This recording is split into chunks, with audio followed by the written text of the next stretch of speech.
প্রিয় ভাই ও বন্ধুরা, আসসালামু আলাইকুম। আমার এক মামা বেশ কিছুদিন আগে আমাকে প্রশ্ন করেছিল, মামা তুমি নামাজ 5 ওয়াক্ত পড়ো কিনা। আসলেও আমি মামাকে সহ সকলের উদ্দেশ্যে একটা কথা বলি, নামাজ কি 5 ওয়াক্ত নামাজ পড়া ছাড়া কোনো উপায় আছে? যখন আপনার নামাজের বয়স হয়েছে এরপর থেকে মৃত্যুর আগ পর্যন্ত 5 ওয়াক্ত নামাজ পড়া ছাড়া কোনো উপায় নাই। আপনি ধরেন 4 ওয়াক্ত নামাজ পড়ছেন, আজকে প্রচন্ড ঘুম আসতেছে, ফজর নামাজটা পড়লাম না, আসলে এটা আপনার তখন ইমান থাকবে না, আপনি বেঈমান কাফের হয়ে যাবেন। যে নামাজ না পড়ে সে কাফের তো কাফেরই, আর যে নামাজ 1 ওয়াক্ত পড়বে 1 ওয়াক্ত পড়বেন না সে কাফের বেঈমান। এখন কথা হচ্ছে, নামাজ আমি 1 ওয়াক্ত নামাজ কেন মিস দিব? যদি আমি কোনো প্রকার নামাজ মিস দেই তাহলে আমি তো আল্লাহর প্রতি ইমানই আনলাম না। আমার নামাজের উদ্দেশ্য তো হচ্ছে আল্লাহ তাআলা সন্তুষ্টি। আল্লাহ তাআলা সন্তুষ্টি অর্জন করতে গেলে একটা জিনিস মাথায় এমন ভাবে সেট করতে হবে, নামাজ 5 ওয়াক্ত পড়তে হবে, এমনকি মৃত্যুর আগ পর্যন্ত মাথায় এমন ভাবে সেট করতে হবে, মৃত্যুর আগ পর্যন্ত জামাতের সাথে। বিশেষ কোনো কারণে জামাত ছুটে গেলে সেটার হিসাব আলাদা।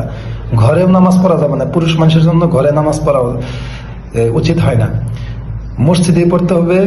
যদি কোনো কারণ থাকে, বিশেষ কারণ থাকে, সেটার হিসাব আলাদা। যদি কোনো কারণ ছাড়া 1 ওয়াক্ত নামাজ তো মিস দিতে পারবেনই না, এমনকি ঘরেও পড়তে পারবেন না, যে আমার অলসতার কারণে, ঘুমের কারণে।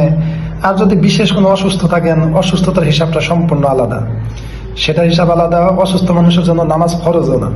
সুতরাং আপনি যে অবস্থাতে নামাজ ফরজ, সে অবস্থা থেকে নিজের কোনো ব্যক্তিগত অলসতার কারণে 1 ওয়াক্ত নামাজ মিস দেওয়ার, মৃত্যুর আগ পর্যন্ত 1 ওয়াক্ত নামাজ মিস দেওয়ার কোনো ওয়ে নাই।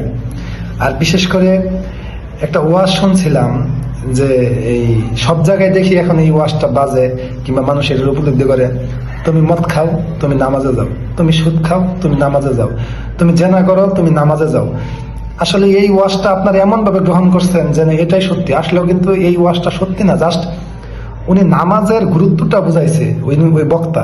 কারণ ওই বক্তা তো হয়তো কোনোদিন মদ খায় নাই, এজন্য সে জানে না, সেজন্য সে কথাগুলো বলছে। যখন আপনি রাত্রের বেলা মদ খাবেন, বিশেষ করে যারা মদ খা 8টা থেকে 10টার মধ্যে মদ খা, 12টার মধ্যে মদ খা, এখন রাত 12টার সময় একটা মানুষ মদ খাওয়ার পরে যখন ফজর আজান দিবে, তখন তো তার মুখ থেকে মদের গন্ধই যাবে না, তার মুখ থেকে এই মদের গন্ধ যাবে না, তার শরীর থেকে মদের নেশাও যাবে না। সে অবস্থায় কিভাবে নামাজ পড়বে, আর তার নামাজ কিভাবে কবুল হবে? এটা তো কবুল হওয়ার প্রশ্নই ওঠে না। আসল কথা হচ্ছে, নামাজ পড়া ছাড়া মানুষ জান্নাতে যেতে পারবে না। আবার যদি নামাজ পড়ে কেউ হারাম কাজকর্ম করে, সুদ খায়, ঘুষ খায়, চুরি করে, ডাকাতি করে, নেশা করে, তাহলে তার নামাজ হবে না। হিসাব হইল এটা, নামাজ পড়া ছাড়া জান্নাতে যেতে পারবেন না। আর নামাজ পড়ে আবার অবৈধ কাজ করে, তাহলে আপনার নামাজ হবে না। এটা মাথায় সেট করে, এটা মাথায় রেখে নিজেকে এমন ভাবে প্রতিষ্ঠিত করতে হবে। এখন তো পৃথিবীতে নবী রাসূল নাই, তাহলে আপনার মনে করতে হবে পৃথিবীতে সবচেয়ে ইমানদার ব্যক্তিটাই আমি। নিজেকে এমন ভাবে সমাজে প্রতিষ্ঠিত করতে হবে, পৃথিবীতে সবচাইতে ইমানদার ব্যক্তি আমি হব, আমার চাইতে বেশি ইমানদার ব্যক্তি পৃথিবীতে কেউ থাকবে না। আপনার যদি পরিকল্পনা, চিন্তাধারা এরকম থাকে, আস্তে আস্তে ইনশাল্লাহ আল্লাহ তাআলা আপনাকে সেই পথে নিয়ে যাবেন, এটা আমি আশাবাদী। সকলেই আরেকটা কথা আমি বলতে চাই, শুধু নামাজ পড়াটাই কিন্তু আল্লাহ তাআলার পছন্দের ইবাদত না। আল্লাহ তাআলার কাছে সবচাইতে বেশি পছন্দের, নামাজের পাশাপাশি ভালো কাজের, এমনকি আরো সবচাইতে বেশি পছন্দের ইবাদত হচ্ছে অন্যায় প্রতিবাদ করা, মানুষের সাথে ভালো ব্যবহার করা, মানুষকে ভালোবাসা, মানুষের বিপদ আপদে মানুষের পাশে দাঁড়ানো। এটা ইমানদার মুমিনের সবচাইতে বড় ইবাদত, আল্লাহ তাআলার কাছে সবচাইতে বেশি পছন্দের ইবাদত। সুতরাং নামাজ পড়ে শুধু ঘরে চলে গেলাম, মানুষের দুঃখ, দুর্দশা, কষ্ট, বিপদ আপদে পাশে দাঁড়াইলাম না, উনিও কখনো মুমিন ব্যক্তি হতে পারবে না।